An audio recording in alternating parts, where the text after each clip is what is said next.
Assalamualaikum warahmatullahi wabarakatuh. Halo semuanya, perkenalkan nama saya Siti Rosia dengan nomor NIM 666123001. Di sini saya akan mempresentasikan hasil analisis Maxwell, matriks Weil, and Ross pada aplikasi Access by KI, yang dimana tugas ini merupakan tugas dari mata kuliah Governance Digital dengan dosen pengampu yaitu Ibu Dr. Ayuning Budiati, MPTM. Bisa di next. Nah, di sini tuh ada matriks Weil dan Gross yang juga dikenal sebagai IT Governance Matrix oleh Weil dan Gross merupakan suatu kerangka kerja yang dirancang oleh Peter Weil dan Jen W. Ross dari MIT Sloan School of Management. Kerangka kerja ini berfungsi untuk membantu organisasi dalam menetapkan struktur tata kelola teknologi informasi atau TI yang efektif, khususnya terkait pembagian kewenangan serta tanggung jawab dalam proses mengambil keputusan yang berkaitan dengan teknologi informasi. Ini apa itu aplikasi Access by KI? Jadi, Akses by KAI adalah aplikasi resmi yang diluncurkan oleh PT Kereta Api Indonesia atau Persero sebagai salah satu contoh digitalisasi layanan publik oleh BUMN, Badan Usaha Milik Negara, untuk memudahkan pelanggan dalam mengakses layanan transportasi kereta api. Nah, apa saja sih fitur dari aplikasi Akses by KAI? Jadi fiturnya itu ada 6. Yang pertama itu ada pemesanan tiket kereta api, pemesanan KA lokal dan KA bandara, dan e-boarding pas, terus informasi rute dan jalur, terus informasi jadwal kereta dan harga kereta. Nah, yang terakhir itu ada riwayat transaksi dan notifikasi. Next. Selanjutnya itu ada komponen matrix WHO yang dimana di sini tuh kayak ya ada business monarki yang dimana di dalamnya itu ada direksi KAI, terus IT monarki ini di dalamnya ada divisi TI, terus CTO dan tim arsitek sistem. Yang di yang selanjutnya itu adalah Paudal yang dalamnya itu ada unit layanan pelanggan, pemasaran dan call center. Selanjutnya itu ada federal, yang mana di dalamnya itu ada panduan kantor pusat dan cabang regional. Terus selanjutnya itu ada IT duopoly, yang mana di dalam itu ada kolaborasi bisnis dan teknologi informasi. Dan yang terakhir itu ada anarki, yang di dalam itu ada keputusan terpusat. Selanjutnya yaitu komponen matrix SWOT, yaitu yang pertama itu ada definisinya IT Principle itu definisinya itu kayak pernyataan top level manajemen tentang bagaimana teknologi informasi ini digunakan dalam bisnis organisasi. Terus kayak selanjutnya ada IT arsitektur yang mana definisinya itu kayak integrasi dan standarisasi dalam sistem. Selanjutnya itu ada IT infrastruktur yang mana didefinisikan yaitu menentukan layanan yang digunakan bersama seri service. Selanjutnya itu ada business application need yang mana di sini itu kayak menentukan pemenuhan kebutuhan aplikasi bisnis dengan membangun aplikasi bisnis yang perlu diadakan atau dikembangkan oleh teknologi informasi. Selanjutnya yang terakhir itu yaitu IT investment yang mana keputusan-keputusan yang terkait dengan inisiatif mana yang perlu diprioritaskan dan berapa banyak yang perlu dikeluarkan. Selanjutnya itu di sini ada IT Principle itu kayak komitmen terhadap transformasi digital secara menyeluruh pada layanan pelanggan seperti digital ticketing, pembayaran non tunai, dan boarding melalui perangkat mobil.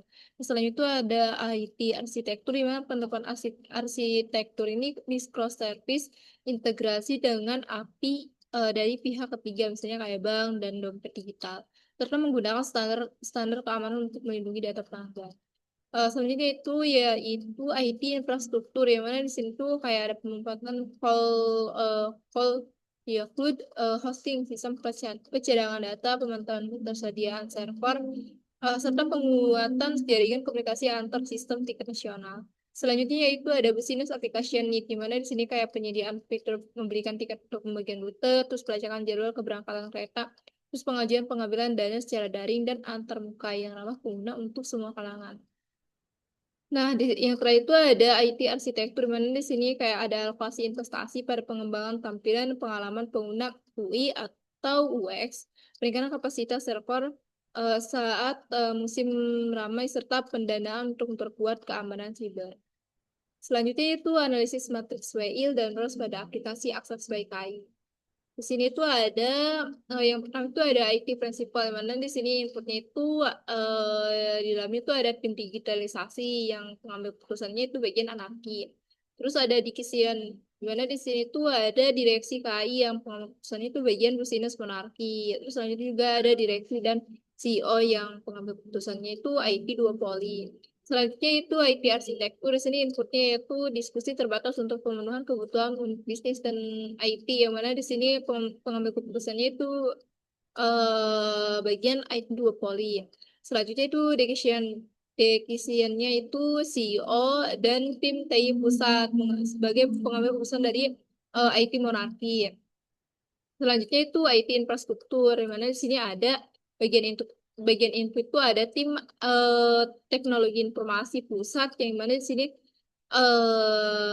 pengambil keputusannya itu bagian IT monarki. Selanjutnya itu ada IT yang bekerja sama dengan unit operasional, yang mana di sini masuk ke dalam pengambil keputusan IT duopoly. Selanjutnya itu business application, di mana di sini inputnya itu ada divisi penjualan marketing dan pelayanan pelangganan. Di sini pengambil keputusannya bagian produk. Terus selanjutnya itu ada pusat dan cabang layanan stasiun yang pengambil keputusannya bagian federal. Terus selanjutnya itu ada teknologi informasi dan unit bisnis. Pengambil keputusannya itu bagian IT duopoly.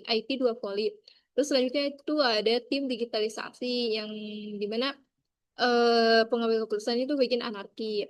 Terus selanjutnya yaitu ada IT investment, yang mana di sini tuh inputnya itu ada CPO, CEO, dan PIP dan PIP layanan. Di sini tuh pengambil keputusannya itu IT duopoly. Nah, selanjutnya itu bagian dikesiannya itu direksi KAI, yang mana pengambil keputusannya itu bagian business monarki. Dari hasil analisis tadi dapat disimpulkan bahwa penerapan tata kelola teknologi informasi atau TI pada aplikasi Akses by KAI dilakukan dengan menggunakan kerangka kerja matriks WIL dan ROS yang menitik beratkan pada struktur pengambil keputusan serta pembagian tanggung jawab di dalam organisasi. Akses BKI sendiri merupakan aplikasi resmi milik PT Kereta Api Indonesia Persero yang dirancang untuk memudahkan masyarakat dalam mengakses layanan transportasi kereta api, termasuk fitur pemesan tiket, terus ada e-boarding, pas, terus informasi jadwal dan riwayat transaksi. Dan pelaksanaannya tata kelola teknologi informasi melibatkan sejumlah peran penting seperti jajaran direksi, terus tim teknologi informasi dan unit layanan pelangganan dengan fokus utama pada IT principal, IT arsitektur, IT infrastruktur, business application need, terus dan IT investment. Dengan penerapan teknologi informasi melalui aplikasi akses by KAI, PT KAI menunjukkan komitmennya dan menciptakan layanan publik yang tidak hanya efisien tetapi juga ramah penggunaan dan relevan dengan perkembangan zaman. Sekian hasil presentasi dari analisis matriks WIL dan ROS. Dan selanjutnya itu pemaparan tugas mengenai menganalisis sebuah jurnal, yaitu milik Ibu Ayuning Budiati, yang mana yang di sini tuh jurnalnya berjudul The Future IT Governance Reshaping Future Public Management. Nah, di sini tuh dianalisis ke dalam 5W1H.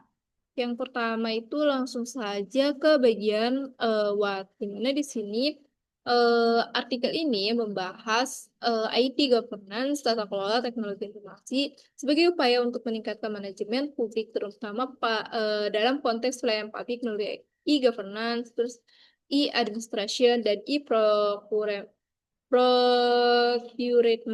Terus artikel ini menyoroti pentingnya pengendalian virtual, kebijakan media maya dan fisik, serta perlindungan privasi dan keamanan IT. Selanjutnya itu bagian mengapa. Nah, di sini mengapa. Nah, ID governance ini menjadi penting karena adanya ancaman keamanan di bidang seperti kayak spam, pertasan, dan juga serta kasus-kasus seperti hacking terhadap Presiden Indonesia. Ini menunjukkan bahwa perlunya peningkatan keamanan dan regulasi IT untuk menjaga efektivitas layanan publik dan kepercayaan publik. Selanjutnya itu siapa? Nah, penulis artikel penulisnya itu adalah Ibu Ayuni Widiati dari Fakultas Ilmu Sosial dan Ilmu Politik Universitas Sultan Ageng Tirtayasa. Pihak yang disoroti dalam konteks tanggung jawab adalah pemerintah Indonesia dan lembaga publik serta bekerja sama antara sektor publik dan swasta. Selanjutnya itu di mana? Nah, fokus utama artikel adalah di Indonesia. Namun, pembahasan juga mengacu pada fenomena internasional seperti kayak integrasi digital, global, dan praktik kebijakan dari OECD serta di literatur internasional lainnya. Nah, kapan artikel ini dipublikasikannya itu dalam International Conference on Public Management ICPM tahun 2014 dan bahas kondisi serta tantangan tata kelola IT di Indonesia sejak Impres nomor 3 tahun 2003 tentang e-government hingga realita terakhir sekitar tahun 2011 sampai 2013. Nah, bagaimana penulisannya itu kayak menyarankan 3 strategi utama untuk memperkuat IT governance di masa depan. Yang pertama itu ada pengandalian lebih besar di dunia maya atau virtual untuk mensyaratkan dan fisik untuk negara.